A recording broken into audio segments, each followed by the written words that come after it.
Welcome to Going Pro. I'm Clay Motley, and in this series, we talk to professionals in and around the music industry to find out what it takes to go from a hobbyist to a professional. In this episode, we're talking to Toby Fairchild. He is a full-time musician and has been so for years.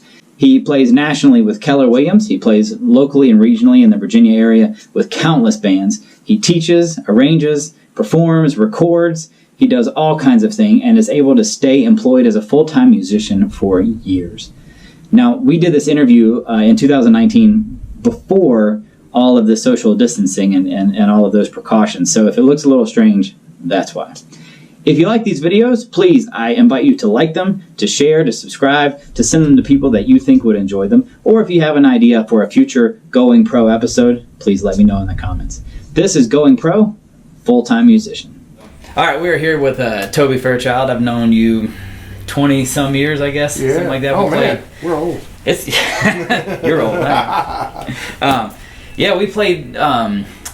one of the first shows I remember playing is in that parking lot beside Spanky's. Yes, that was one of the first shows I remember. Maybe there was one before it, but that's one of the first ones I remember playing. Yeah. And those are fun summers. Whether that was the first one I played with you or not, I don't remember. But that's the first one I remember. Me too. Playing. Yeah, me too. That was a fun time. But you recorded with me on the last album I was able to do. Yeah. And then you played with me wherever we played for years. Still do. Yeah. So, but.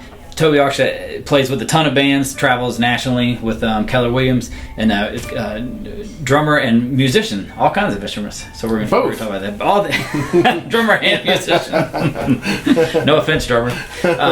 So tell me about that. Did you start on drums? Did you start on something? How did you get into music? School band, right. Concert band, 6th grade sort of thing. On drums or percussion? Yeah, playing snare drum and some bells and stuff like that. I know you played, obviously, through high school. You went to school. Did you go to VCU? Yeah, VCU is where I studied music. Yeah, right. Yep, gotcha. Yep. Same thing, percussion? Yeah. I had already been teaching private lessons by that time. When I was in college the first time, I supported myself a lot by doing two things. I was working at UPS for 3, 4, 5 hours in the morning loading trucks. And then after my classes, like 3 a.m. to 8, and then I go to my classes at 9 until the afternoon. And then in the afternoon, I'd come to Robertson's and teach lessons. And I made more teaching lessons than I did working at UPS in half the time. I have a degree in physics. That was my first thing. But I didn't like it. I liked it. I like science. I like math. I didn't like it enough to want to do it 9 hours a day, every day. And through doing that, discovered that you could do music for a living. Now, having said that, back in the 80s, mid-80s, late 80s, musicians that I knew, like weekend musicians and bands and stuff, they all, like unanimously, made more on weekends than they did on their day jobs. The business was booming back then. This is the end of the Reagan, kind of. Corporations had money. They were throwing it away left and right. Musicians made a ton of money being in bands, doing stuff. And bands were bigger back then. Right. You had 8, 10 people in a band. Horn sections and keyboards, guitar. You would come out of there in today's money with $400 or $500 a gig per person. Yeah, times 2, 3 gigs a weekend. You're making more than your day job. Yeah. So it was a good time to get into music, and of course we know things aren't like that anymore. Money doesn't flow as freely. On all the different levels like it used to. You probably are the first person I ever met that was a full-time musician. Sure. Everything you did to make your money was around music. That was by design. Right. I really tried hard to find a way to make my way through life as a musician, which means, and it's funny because you do a lot of these things too, is you have to pick up new and additional skills as you go along.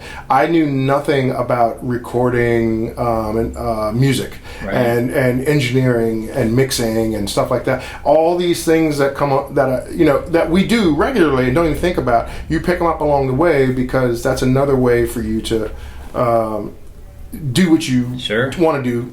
You don't have guys that make their living solely in a studio anymore. That era is kind of gone. But when I started out, it was very much alive and kind of wanted to do those things. And maybe you could just do drums and that's all you want to do. Now, I find the guys that are still like some of my idols from before that were doing things like that have had to branch out and do something like Simon Phillips killer drummer. He's on tour with some of the greatest people on the planet, but he owns and operates a recording studio also, and is very super knowledgeable about recording. He's like in the 1% of engineers that really know their stuff, and other engineers that are on a high level, a national, global, will tell you that. Yeah, he's one of the best engineers around. I'm guessing that's true with a lot of industry, though. Is that whatever your job is, you can't just know your one lane. Yeah. You've got to know how your lane intersects with all these other lanes that are also in the same industry. It builds your knowledge base. You become more valuable as a contributor to the musical project, whatever that is, and.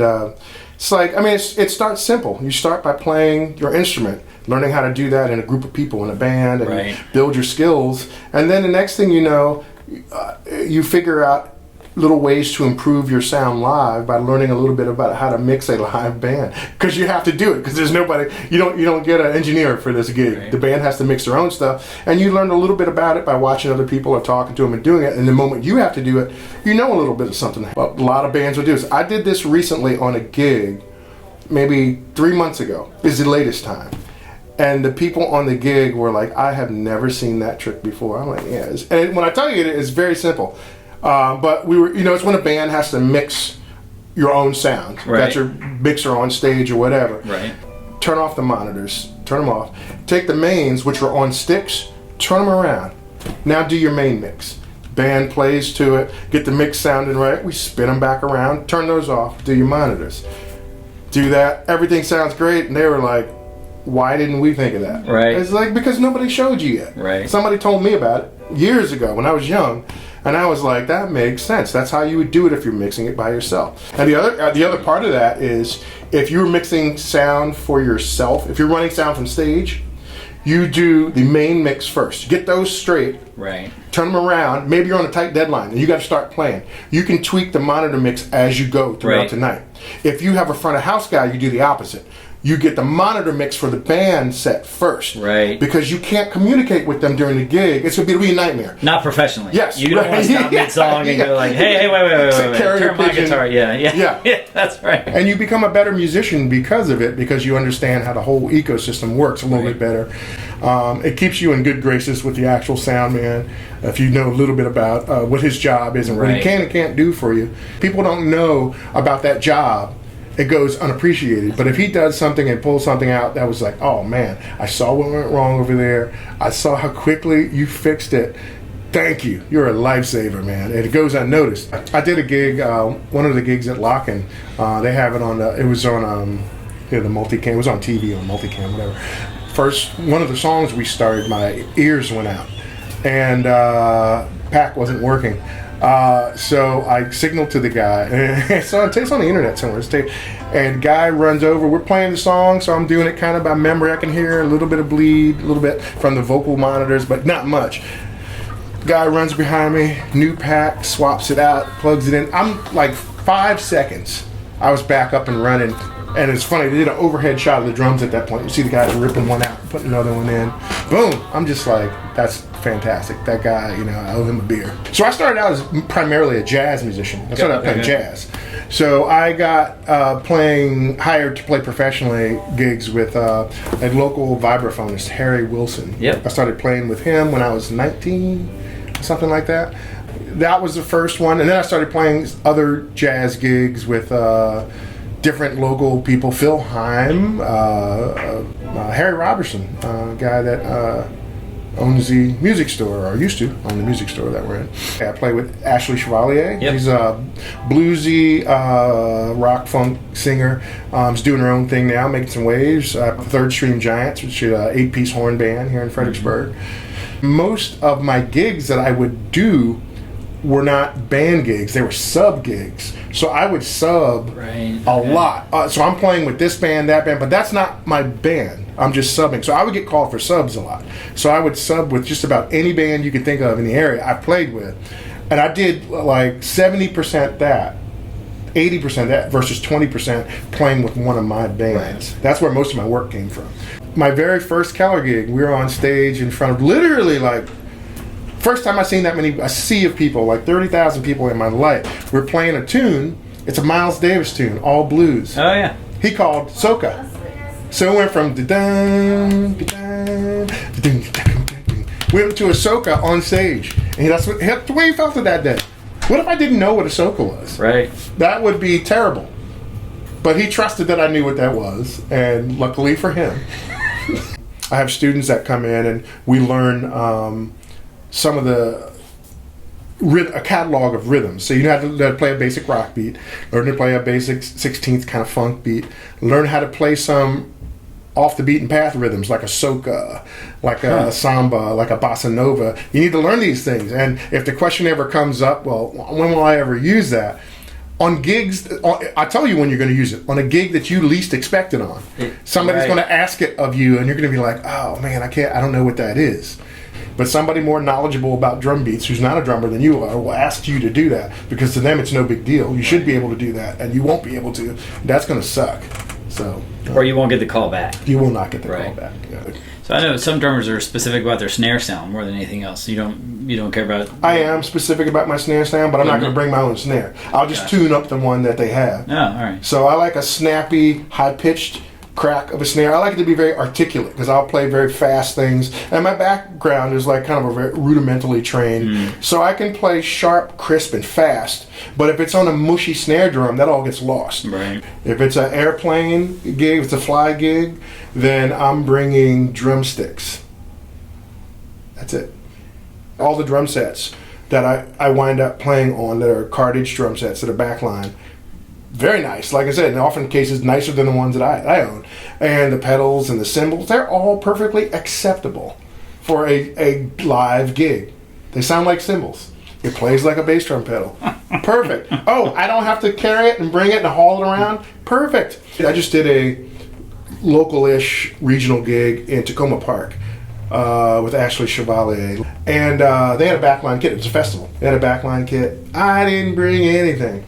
I did bring my cymbals. I take that back. I left those in my van just in case. I didn't know the reputation of this festival, and I didn't know if they were going to be providing cymbals. What is one or two pieces of advice that you would tell this up-and-coming band to say, look, whatever you do, make sure you blank? Number one, be on time. That's the biggest thing. Be reliable and be on time. If you're not at the gig, literally everybody else in the bar is a better musician than you, because you're not there. That's right. The best ability is availability. Yes, you are here. Exactly. Yeah. Right. Perfect. Yeah. If you are the last one there as a drummer getting there, and everybody else is already set up, or they're setting up at the same time as you, and trying to walk back and forth with all the gear and set up with a drummer, it's the worst. It's absolute worst. Get there first, set up, go to the bar, have a cool drink, and relax while everybody else sets up, and you can kind of catch your breath, take a break. And the second thing is have a protocol down for setting up, making sure everything is in place, and then get off the stage.